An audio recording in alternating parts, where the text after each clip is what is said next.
Assalamualaikum warahmatullahi wabarakatuh. Kelas 5 kita bertemu lagi dalam pelajaran PPKN ya. Hari ini Pak Fajar ingin melanjutkan materi, cuman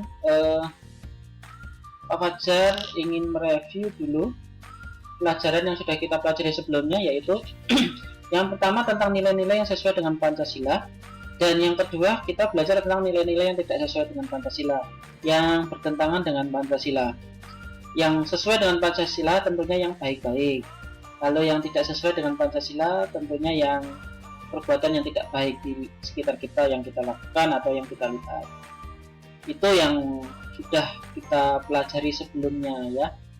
Hari ini kita lanjutkan materinya, dan ini insya Allah adalah materi yang terakhir di tema 1 tentang PPKN. Kita akan belajar tentang kesatuan sila-sila dalam Pancasila. Apakah itu?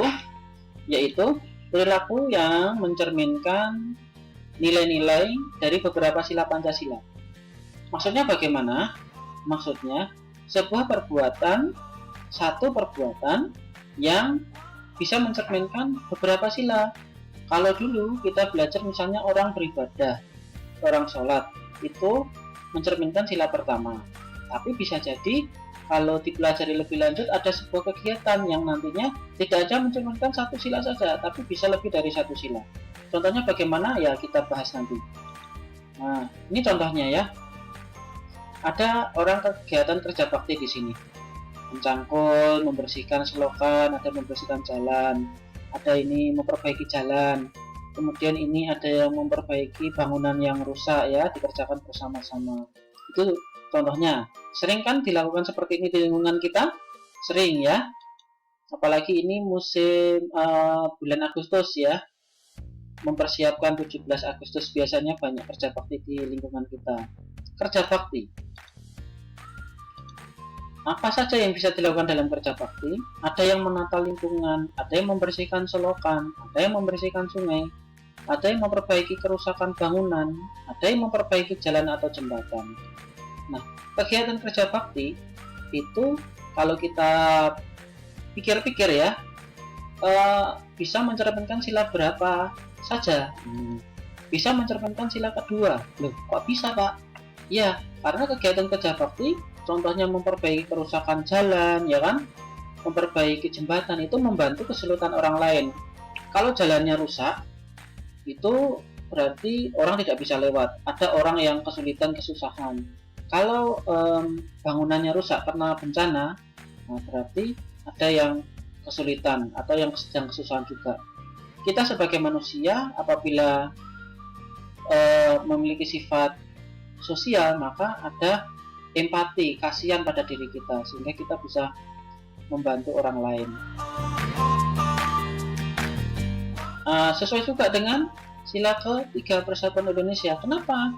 Karena ada sikap nih bersama-sama kompak di sini melakukan kegiatan kerja bakti. Kekompakan itu adalah contoh dari sila ketiga. Bagaimana juga dengan sila kelima? Kok bisa? Ya, karena hasil kerja itu akan dirasakan oleh semua orang. Kebersihannya dirasakan semua orang, keamanannya, menjaga kampung dengan siskamling misalnya. Kemudian kenyamanannya juga ya, seperti itu ya. Jadi satu kegiatan yang berupa kerja bakti itu bisa sesuai dengan sila kedua, bisa sesuai dengan sila ketiga, bisa sesuai dengan sila kelima. Ada kegiatan juga, apalagi ini kegiatan kira-kira menjenguk orang sakit. Maaf. Ini kita lihat ya, ada yang bersama-sama membawa buah, ada yang bersama-sama ini biar ketawa, senang, membawa topeng upin-upin gitu kan. Nah, kegiatan menjenguk teman atau saudara yang sakit sesuai dengan sila kedua pasti ya, sebagai bentuk empati dan peduli. Apabila kita memiliki sikap sosial, sifat empati, maka kita akan merasa ingin membantu orang yang sakit.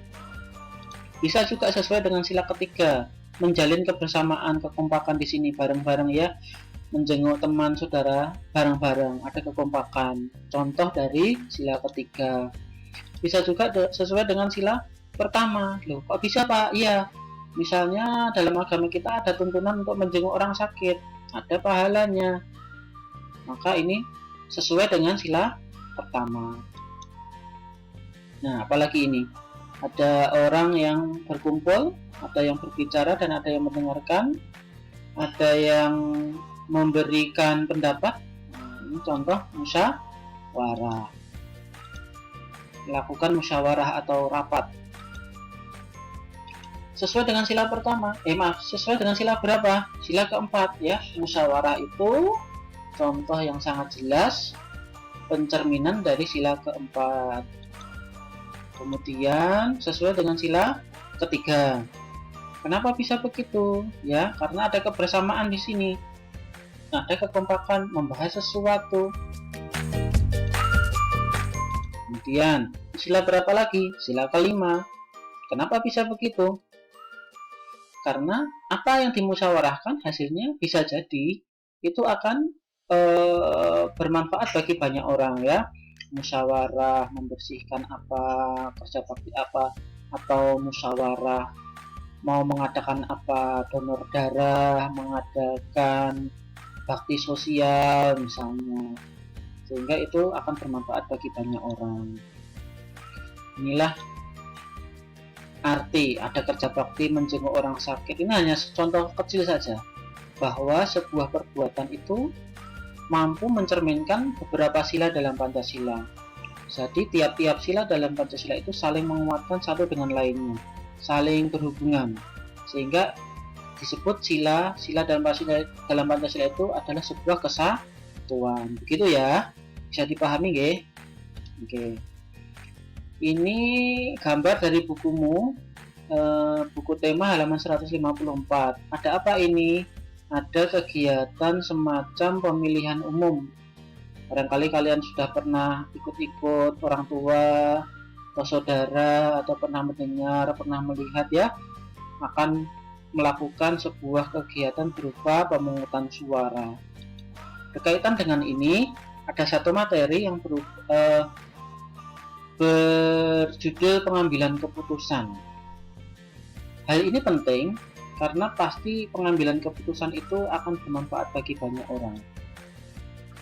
Misalnya ya, ada kegiatan pengambilan keputusan berupa pemilihan ketua kelas. Di situ ada calon A, ada calon B, ada calon C.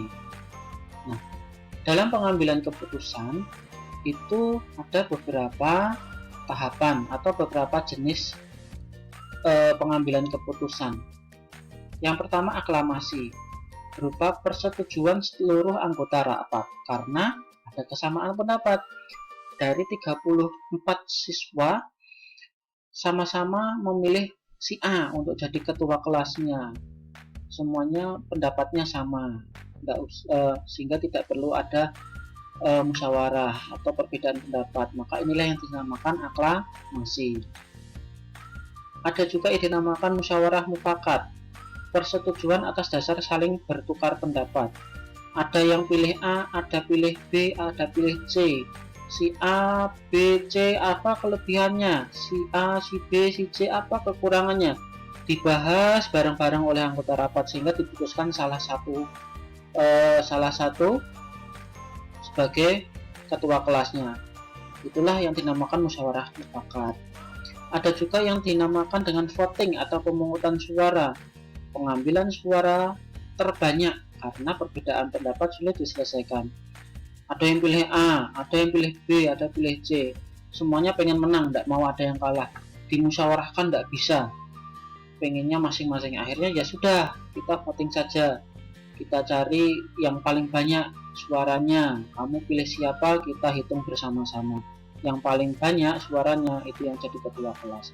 Itulah contoh dari voting. Jadi pengambilan keputusan itu ada 3 jenis atau 3 cara. Baik.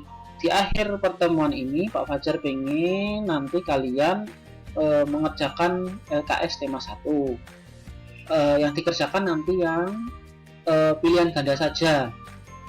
itu nanti tidak dikumpulkan sebatas untuk belajar kalian. Kenapa?